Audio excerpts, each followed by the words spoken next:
এখন আমি তার সাথে মন্দ আচরণ করলাম, তার কাছে আমি ক্ষমাও চাই নাই, তার কাছে মাফও চাই নাই, সে মাফও করে নাই, কি হবে তাইলে? নবীজি বলেন, তোমরা ওই দিন আসার আগে সতর্ক হয়ে যাও, যেই দিন আল্লাহ তাআলা বাদী বিবাদীর মধ্যে ফয়সালা করে দিবে। যদি দুনিয়াতে কেউ কাউকে কথার দ্বারাও একটা কষ্ট দিয়ে থাকো, মাফ চেয়ে নাও, কারণ ওই বিষয়টার ফয়সালাও কিয়ামতের দিন যিনি করবেন তিনি কে। এজন্য যত ছোট মন্দ কাজ হোক আমরা মাফ চেয়ে নিব, যার সাথে হবে তার সাথে।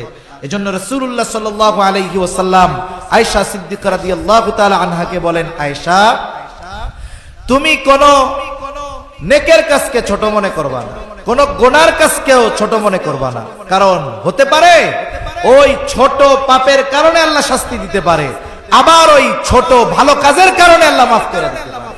প্রসিদ্ধ ঘটনা আমরা সবাই কম বেশি জানি।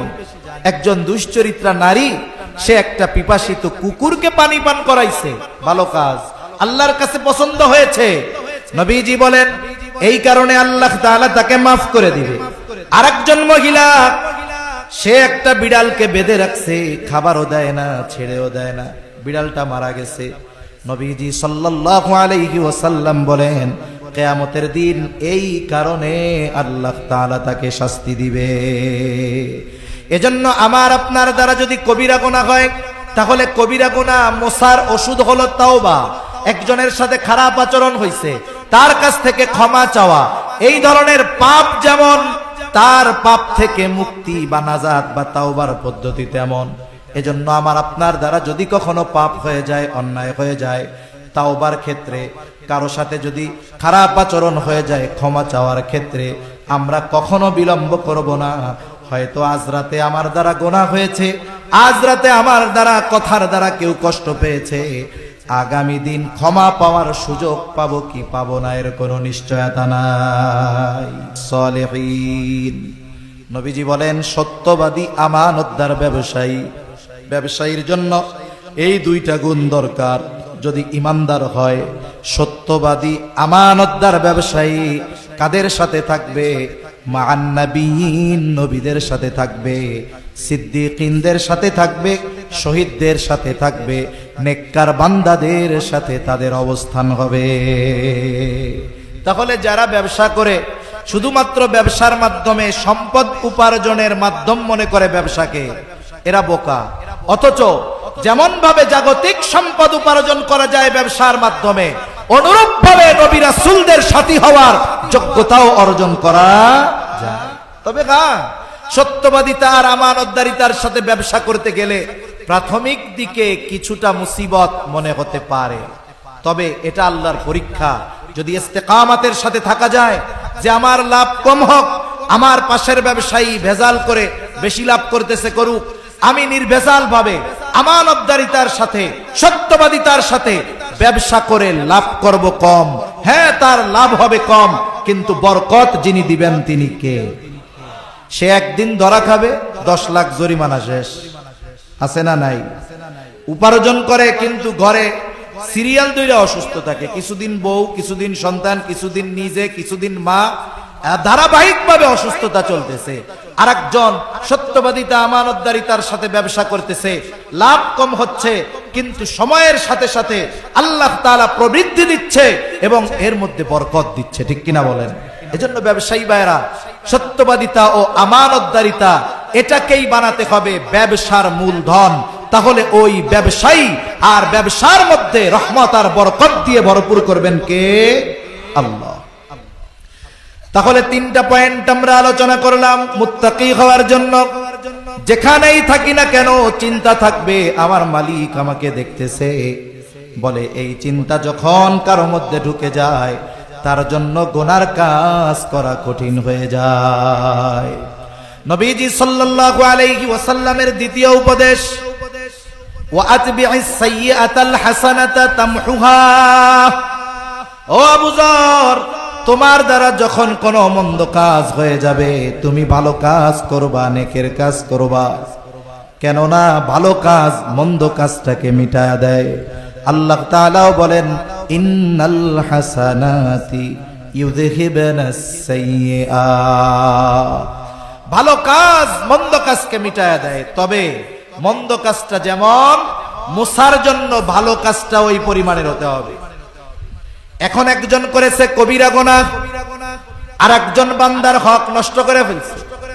এখন ও যদি 1000 দানার তসবিহ একটা নিয়ে কয় আস্তাগফিরুল্লাহ আস্তাগফিরুল্লাহ, আল্লাহ আমারে মাফ করে দেন, বলেন তো বান্দার হক আদায় না করা পর্যন্ত তার তাওবা আল্লাহ কবুল করবে নাকি? তাহলে বান্দার হক যে নষ্ট করেছে, আগে বান্দার হক আদায় করতে হবে, তাহলেই না তার তাওবা কবুল হবে, নাইলে তার তাওবা কবুল হবে না, তার গুনাহ মাফ হবে না। এই জন্য গুনাহ যেমন, এই গুনাহ মুসার জন্য আমল তেমন।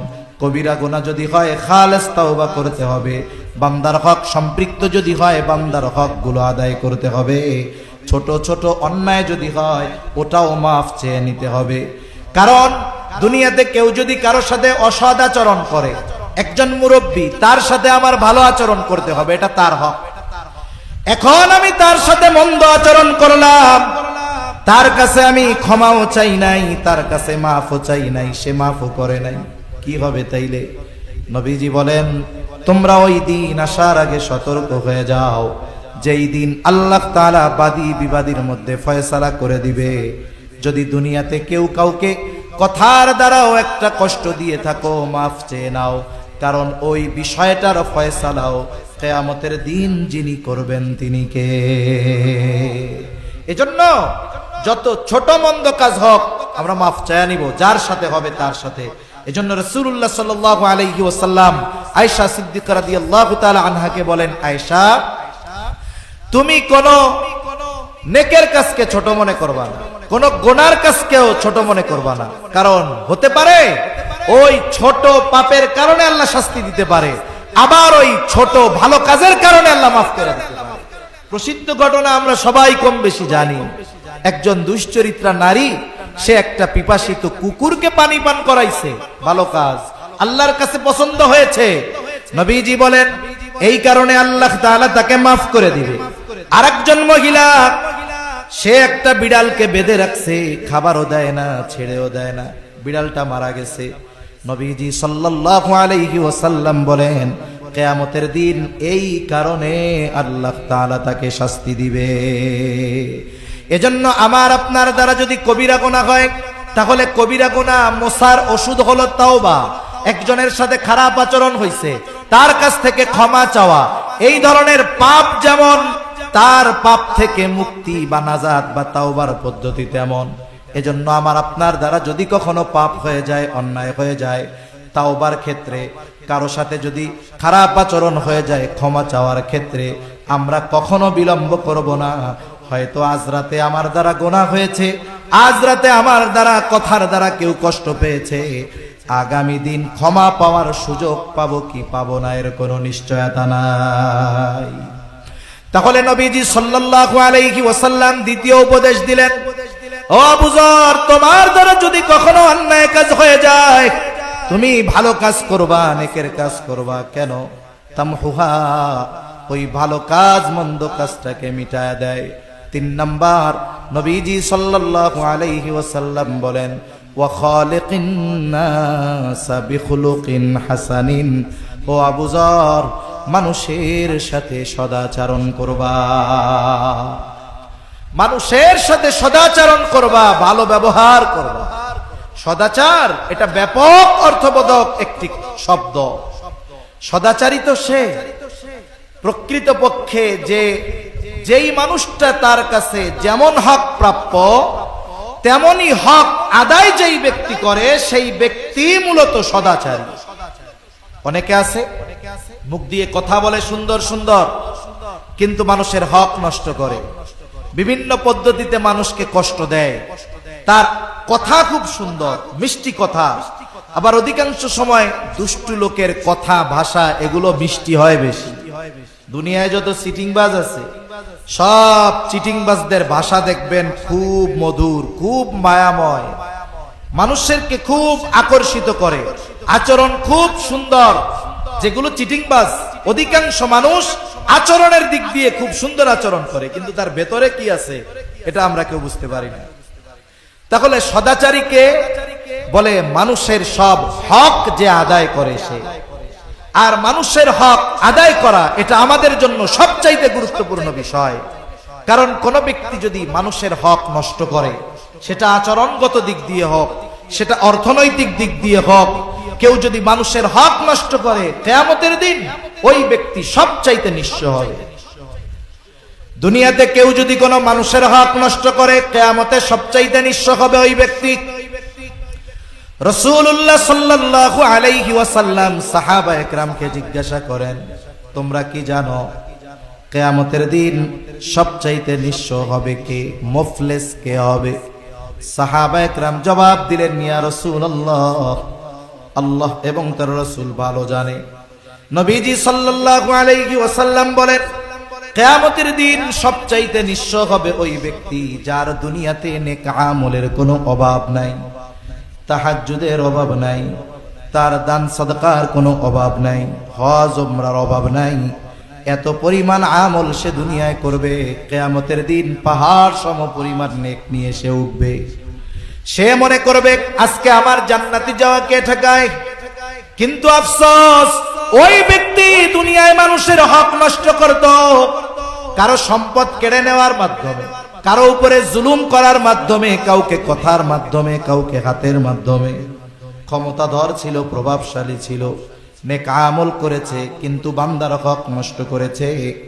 ওই লোকটা জান্নাতে যাওয়ার অনুমতি পাবার পূর্বে আল্লাহ তাআলার কাছে দুনিয়ায় যাদের উপরে সে জুলুম করেছে, ওই মানুষগুলো আল্লাহর আদালতে ওই ব্যক্তির ব্যাপারে অভিযোগ দায়ের করবে, আল্লাহর কাছে বিচার প্রার্থনা করবে। আল্লাহ জিজ্ঞাসা করবে, ওরা যে অভিযোগ দিল সত্য? মিথ্যা বলার কোনো উপায় নাই। সে বলবে হ্যাঁ সত্য। আল্লাহ বলবে তাইলে হক আদায় করে দাও। দুনিয়ার লেনদেন, টাকা পয়সা, ডলার, এগুলো দিয়ে হয়। কিয়ামতের দিনের লেনদেন হবে নেকি আর গুনাহ দিয়া। বলে যার কাছে নেকি সে ধনী, যার নেকি নাই সে গরিব। এইবার ওই ব্যক্তি বলবে, আল্লাহ এ তো দুনিয়া না, দুনিয়া হলে সম্পদ যা নিয়েছি বহুগুণ প্রয়োজনে তাকে দিয়ে দিতাম। এবার বাদী বলবে, আল্লাহ আমার তো এখন সম্পদ দরকার নাই, আমার হক সে তার নেকির দ্বারা আদায় করে দি। হয়তো দুনিয়ায় নিছিল ৫,০০০ টাকা, ও এবার বলবে, আল্লাহ দুনিয়ার ওই ৫,০০০ টাকার যদি শোধ করতে হয় তাহলে ওই ৫টা হজের সওয়াব আমার দেওয়া লাগবে। কিছু করার আছে? কিছু করার নাই। দাবি অনুযায়ী দিতে হবে, হক আদায় করতে হবে। একের পর এক মানুষের হক আদায় করতে করতে পাহাড় পরিমাণ নেক শেষ, কিচ্ছু নাই। লোকটা হতাশায় আল্লাহ তাআলার কাছে বলবে, আল্লাহ সব নেকি শেষ, এখনো তো অভিযোগকারীর সিরিয়াল লম্বা। অভিযোগকারীরা বলবে, আল্লাহ নেকি নাই তাতে কি, আমাদের গুনাহগুলো নিয়ে আমাদের হালকা বানায়া দি। এতক্ষণ নেকি দিয়া হক আদায় করা লাগছে, এখন গুনাহ নিয়ে হক আদায় করতে হবে। পাহাড় পরিমাণ গুনাহর মালিক সে হয়ে যাবে। নবীজি বলেন, কিয়ামতের দিন সবচাইতে নিঃস্ব হবে ওই ব্যক্তি যার দুনিয়ায় নেক আমলের অভাব ছিল না, কিন্তু দুনিয়ায় সে মানুষের হক নষ্ট করত। এজন্য প্রকৃতপক্ষে সদাচরণকারী হলো সে যে মানুষের হক আদায় করে, যার সাথে যেমন হক তেমনটা সে আদায় করে। এই ব্যক্তি হলো সর্বোচ্চ সদাচরণকারী। মানুষের সাথে ভালো ব্যবহার, এটা উত্তম আখলাকের অন্যতম একটা অংশ। এই উত্তম আখলাক, উত্তম চরিত্র, এটা অনেক বড় এক আমল। রাসূলুল্লাহ সাল্লাল্লাহু আলাইহি ওয়াসাল্লামকে জিজ্ঞাসা করা হলো, মিজানে সবচাইতে ওজন হবে কোন আমল?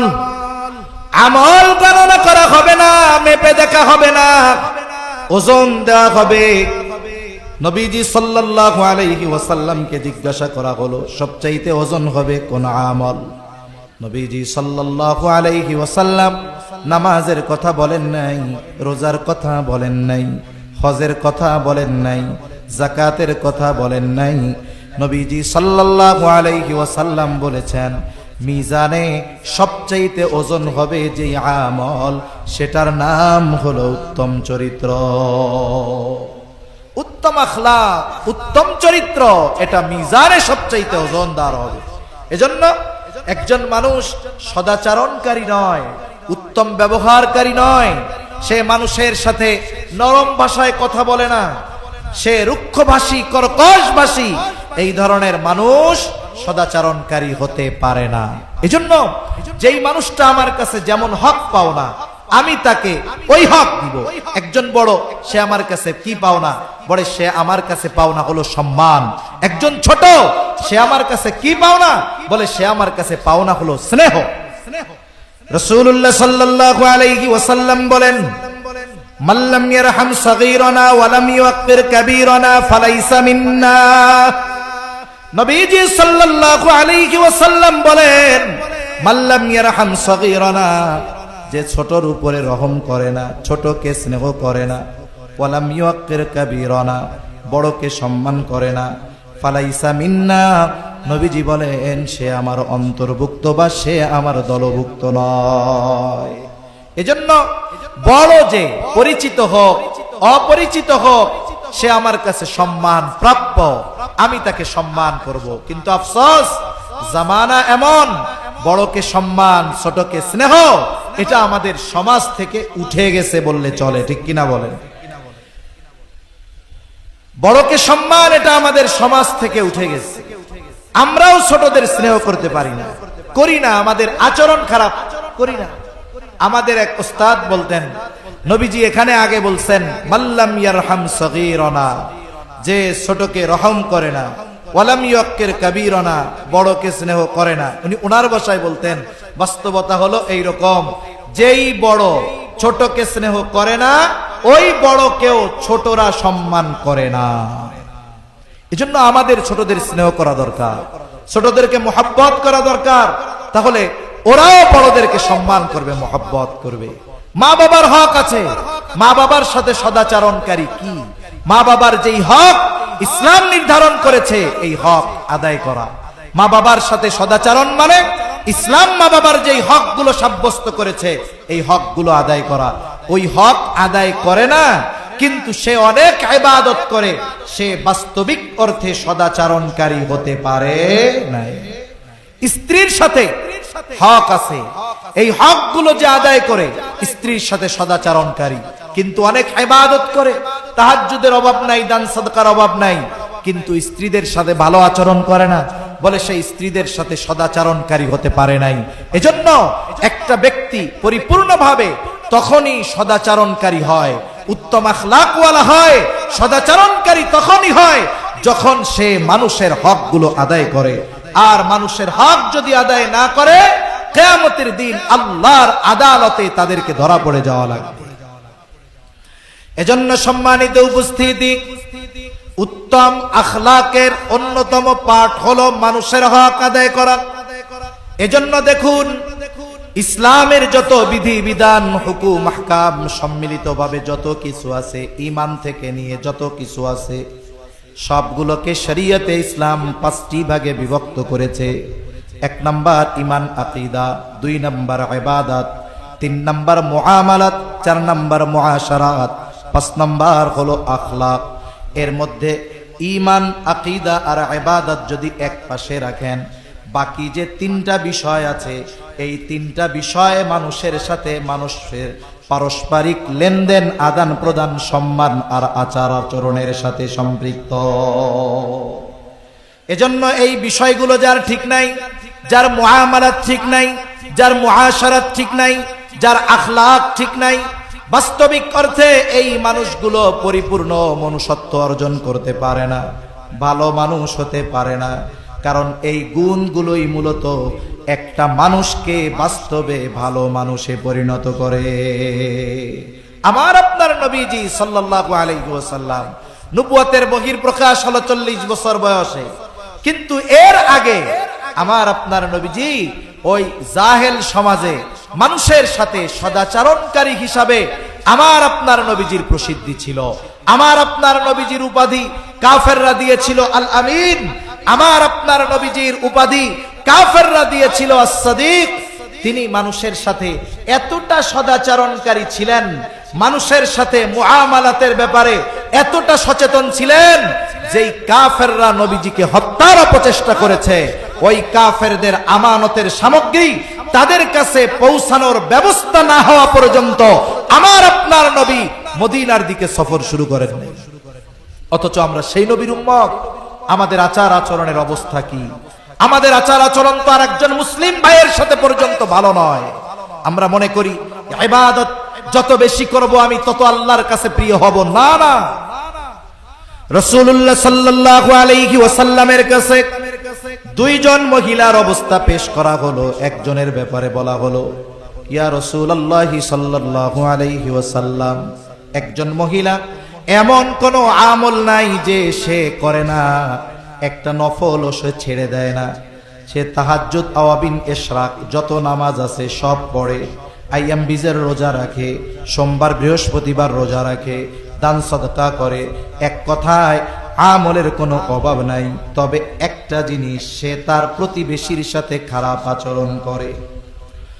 আর একজনের ব্যাপারে বলা হলো, ইয়া রাসূলুল্লাহ সাল্লাল্লাহু আলাইহি ওয়াসাল্লাম, আরেকজন মহিলা যেটা না করলেই নয় শুধু সেটাই করে। তার মানে ফরজ, ওয়াজিব, সুন্নাতে মুআক্কাদা যেগুলো না করলে পাপ পাপ হবে, গুনাহ হবে, শুধুমাত্র এগুলোই করে, আর তেমন ইবাদত করে না। কিন্তু তার প্রতিবেশীর সাথে সে সদাচরণ করে, ভালো ব্যবহার করে, প্রতিবেশীর হক আদায় করে। ইয়া রাসূলুল্লাহ, এই দুই মহিলার মধ্যে কোন মহিলা উত্তম? নবীজি ওই ইবাদত বেশি করে তার কথা বলেন নাই, বরং নবীজি বললেন যেই মহিলা প্রতিবেশীর সাথে সদাচরণ করে ওই মহিলা হলো উত্তম মহিলা, ওই মহিলা উত্তম। তাহলে উত্তম নবীজির কাছে হওয়ার জন্য ইবাদত বেশি হয় নাই, বরং ভালো আচরণ, হক আদায় করার মাধ্যমে সে উত্তম মানুষ বলে বিবেচিত হয়েছে।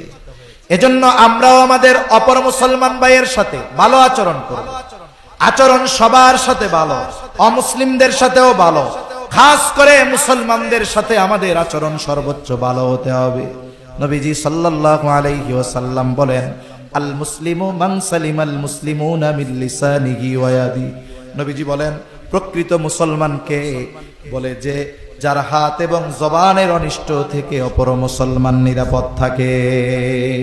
আমার জবান দ্বারা মুসলমান কষ্ট পায়, আমার হাত দ্বারা মুসলমান কষ্ট পায়, আমি ইবাদত করি অনেক বলে আমি সদাচরণকারী হতে পারি নাই। একজন মুসলিমও যদি আমার প্রতিবেশী হয় তারও হক আছে না নাই? অমুসলিমদের সাথেও সদাচরণ। আয়েশা সিদ্দিকা রাদিয়াল্লাহু তাআলা আনহা নবীজি সাল্লাল্লাহু আলাইহি ওয়াসাল্লামের কাছে প্রতিবেশীর হকের ব্যাপারে জানতে চায়। বলে, ইয়া রাসূলুল্লাহ, আমার দুইজন প্রতিবেশী, একজন মুসলিম আর একজন ইহুদি। প্রতিবেশী হিসাবে কে আমার কাছে বেশি হক পাও না? একজন, দুইজনই আমার প্রতিবেশী, একজন ইহুদি আর একজন মুসলিম, কে বেশি হক পাও না? নবীজি সাল্লাল্লাহু আলাইহি ওয়াসাল্লাম এই ক্ষেত্রে যিনি মুসলমান তিনি হকদার বেশি এমন জবাব নবীজি দেন নাই। নবীজি বললেন, আয়েশা, যার দরজা তোমার দরজার বেশি কাছে প্রতিবেশী হিসাবে সে তোমার কাছে বেশি হকদার। তাহলে একজন অমুসলিম সেও যদি আমার প্রতিবেশী হয়, একজন মুসলিম প্রতিবেশীর চাইতে সে যদি আমার বেশি নিকটে হয়, অমুসলিম হিসাবেও সে আমার কাছে ভালো আচরণ প্রাপ্য, এটা তার হক। ইসলাম এত সুন্দর সদালাপ, সদাচরণ আমাদেরকে শিখিয়েছে, কিন্তু আফসোস যে ইসলাম এত সুন্দর আখলাকের শিক্ষা দিল, ভালো আচরণের শিক্ষা দিল, আমরা সেই শিক্ষা গ্রহণ করতে পারলাম না। আমরা কি করি? আমরা এক মুসলমান আর এক মুসলমানের বকা দেই, আমরা এক মুসলমান আর এক মুসলমানের ক্ষতি করার জন্য যত ধরনের কাজ আছে করি, আমরা এক মুসলমান আর এক মুসলমানের গীবত করি, আমরা আর এক মুসলমান আর এক মুসলমানের দোষ না থাকলেও ওই দোষটা তার উপরে চাপায় দেই, অপবাদ দেই। অথচ একজন মুসলমানের জান, মাল, সম্মান, রক্ত সব আমার কাছে সম্মানের বস্তু থাকার কথা ছিল, ঠিক কিনা বলেন? কিন্তু আফসোস আজকে এই সদাচরণ, এই উত্তম আখলাক, উত্তম চরিত্র আমাদের থেকে দূরে চলে গেছে। এজন্য আমরা আজকে এই মুসিবতের মধ্যে আছি, আমরা আর কষ্টের মধ্যে আছি। রাসূল আকরাম সাল্লাল্লাহু আলাইহি ওয়াসাল্লাম যেই আদর্শ, যেই শিক্ষা আমাদেরকে দিয়ে গিয়েছিলেন, আফসোসের বিষয় সেই শিক্ষার উপরে আমরা নিজেদেরকে গড়ে তুলতে পারি নাই। যদি পারতাম তাহলে গোটা দুনিয়ার নেতৃত্ব আজকে মুসলমানদের হাতে থাকতো, ঠিক কিনা বলেন? এজন্য আমরা যদি জীবনকে সুসজ্জিত করতে চাই, রাসূল সাল্লাল্লাহু আলাইহি ওয়াসাল্লামের উপদেশ, রাসূল সাল্লাল্লাহু আলাইহি ওয়াসাল্লামের আদর্শ ছাড়া সেটা সম্ভব নয়। এজন্য সম্মানিত উপস্থিতি, নবীজি সাল্লাল্লাহু আলাইহি ওয়াসাল্লামের হযরত আবু যর রাদিয়াল্লাহু তাআলা আনহুকে করা এই গুরুত্বপূর্ণ তিনটা উপদেশ, এটার মধ্যে তিন ধরনের হক নিহিত আছে। কয় ধরনের? জোরে গম, আরো জোরে বলেন কয় ধরনের? সাধারণত হক তিন ধরনের হয়। বলতে পারেন হুজুর আমরা তো শুনেছি আল্লাহর হক আর বান্দার হক, আপনি আবার তিন ধরনের হকের কথা কেমনে বলেন? বলে হ্যাঁ, এর মধ্যে একটা আছে 2 in 1। 1 নাম্বার আল্লাহর হক, 2 নাম্বার বান্দার নিজের উপরে নিজের হক, 3 নাম্বার মানুষের হক। এই তিনটা হকের কথা আল্লাহর নবী এখানে শিক্ষা দিয়েছেন। 1 নাম্বার আল্লাহর হক কি? বলে তারই ইবাদত করবে, তার সাথে শিরিক করবে না। ইবাদত একমাত্র তারই করতে হবে, তার সাথে কারো শিরিক করা যাবে না, এটা আল্লাহর হক। এখন বলেন তো, কোন ব্যক্তি যদি প্রকৃতপক্ষে মুত্তাকি হয়, মুত্তাকি, সে যদি নেককারদের সঙ্গী হয়, সে যদি নিজের জীবনের আমলের হিসাব করে, সে যদি সর্বদা এই চিন্তা করে যে আমার রব আমাকে সর্বদা দেখতেছে, বলেন তো অন্যান্য আরো কিছু বিষয় আছে, সবগুলা থাকলো, এই তিনটা জিনিস কোন ব্যক্তির ভিতরে যদি পরিপূর্ণ থাকে, ওই ব্যক্তি জীবন চলে গেলেও আল্লাহর হক নষ্ট করবে নাকি? জোরে বলেন করবে? সে জীবন চলে যাবে, আল্লাহর হক নষ্ট করবে না। 2 নাম্বার বলে বান্দার নিজের উপরে নিজের হক কি? বলে নিজের উপরে বান্দা নিজেও জুলুম করে। আমরা অনেক সময় মনে করি একজন মানুষ মনে হয় আর একজনের উপরেই শুধু জুলুম করে। আসলে বিষয়টা এমন নয়। মানুষ যেমন অপর মানুষের উপরে জুলুম করে, অনুরূপভাবে মানুষ নিজে নিজের উপরে জুলুম করে। যেমন আল্লাহ তাআলা কোরআনুল কারীমের মধ্যে জানাইছেন, আসমান জমিন সৃষ্টি থেকে মাস হইল 12টা। কয়টা? জোরে কোন, আরো জোরে বলেন কয়টা? আরে আমি এতক্ষণ ধরে কইতাছি, আমি চিল্লাই, আপনারা কন না কেন? ঘুম আসতেছে নাকি? তাকবীর দেন, নারায়ে তাকবীর, আরো জোরে নারায়ে তাকবীর। মাস কয়টা? এর মধ্যে 4টা মাস কি? আরবাআতুন হুরুম, 4টি মাস সম্মানিত মাস। এই 4টি মাস সম্মানিত মাসে আল্লাহ তাআলার গুরুত্বপূর্ণ যে নির্দেশনা, ফালা তাযলিমু ফীহিন্না আনফুসাকুম, এই সম্মানিত 4 মাসে আল্লাহর অন্যতম নির্দেশনা, ফালা তাযলিমু ফীহিন্না আনফুসাকুম, এই মাস সমূহের মধ্যে তোমরা নিজেদের উপরে নিজেরা জুলুম কইরো না। মুফাসসিরিনে কেরাম বলেন, নিজের উপরে জুলুম করা কি? তার মানে তুমি পাপাচারে লিপ্ত হইও না, গুনাহ করো না, পাপাচারে লিপ্ত হইও না। তার মানে মানুষ যখন কোনো পাপ করে, সে নিজের উপরে নিজে জুলুম করে। তাহলে মানুষ আল্লাহর কাছে ক্ষমা চাওয়ার মাধ্যমে নিজের হক আদায় করে, মানে এই জুলুম থেকে সে নিজেকে নিবৃত করে, এই পাপ থেকে সে নিজেকে। নসিহতের মধ্যে মানুষের নিজের উপরে নিজের হকের কথা নবীজি বলেছেন, ফালা তাযলিমু ফীহিন্না আনফুসাকুম। আল্লাহ বলেন যে ওই মাস সমূহতে তোমরা নিজেদের উপরে নিজেরা জুলুম করো না। আর রাসূলুল্লাহ সাল্লাল্লাহু আলাইহি ওয়াসাল্লাম বলেন, হে আবু যর, ওয়াতবি'is সাইয়্যাতাল হাসানাতা তামহুহা, তোমার দ্বারা যদি কখনো মন্দ কাজ হয়ে যায়, তুমি ভালো কাজ করো, ভালো কাজ মন্দ কাজকে মিটায় দেয়। এখন আমি কবিরা গুনাহ করে ফেলছি, বলে আমার ভালো কাজ হলো তাওবা করা, ক্ষমা চাওয়া। কার কাছে? জোরে কম। তাহলে এই তাওবা করা, ক্ষমা চাওয়ার মাধ্যমে বান্দা নিজের হক আদায় করে। আর 3 নাম্বার, মানুষের হকগুলো আদায় করার মাধ্যমে মানুষের সাথে সদাচরণ, তথা যেই মানুষটা তার কাছে যেই ধরনের হক পাও না, সেই ধরনের হক আদায় করার মাধ্যমে সে গোটা মানব জাতির সাথে সদাচরণকারী হয়ে যায়।